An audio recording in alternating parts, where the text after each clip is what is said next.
നാടിന്റെ പ്രതീക്ഷകളായ യുവാക്കളാണ് ഈ തിരുവാതിര കളിക്കുന്നത്. ഇവരില്ലെങ്കിൽ നാട്ടുകാർ ശരിക്കും ബുദ്ധിമുട്ടും. അത്ര ഡിമാൻഡുള്ള ചെറുപ്പക്കാരാണ്. കെട്ടിട നിർമ്മാണമാണ് പണി. ഇവർക്ക് എന്തെങ്കിലും സംഭവിച്ചു. പാലക്കാട് കോങ്ങാട് പോലീസ് ഇവരെ പൊക്കി. കോങ്ങാട് മൂച്ചേരി സ്വദേശികൾ കൃഷ്ണജിത്തും സാധിക്കും 22 വയസ്സ് പ്രായമാണ് ഇരുവർക്കും. അത്യാവശ്യം ഒന്ന് ചില്ലാകാനുള്ള സാധനം ഇവരുടെ കയ്യിൽ എപ്പോഴും ഉണ്ടാകും. ഇത്തവണ ഇവർ വിൽപ്പനയും ആരംഭിച്ചു. അങ്ങനെ 8 ഗ്രാം മെത്താഫിറ്റമിനുമായി കോങ്ങാട് പോലീസ് ഇവരെ പിടികൂടുകയായിരുന്നു. എന്ത് ചെയ്യാം, സമയദോഷം അല്ലാതെ എന്താ പറയാൻ പറ്റുന്നത്. അങ്ങനെ ഇരുവരും ജയിലിലായി. എന്തൊക്കെ പ്രതീക്ഷകളായിരുന്നു ഇവരിൽ.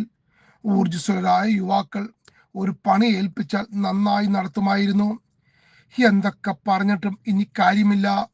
ജയിലിൽ നിന്നും ഇറങ്ങിയിട്ട് വേണ്ടേ ഇതൊക്കെ ചെയ്യാൻ. അപ്പോൾ കാത്തിരിക്കേണ്ടി വരും.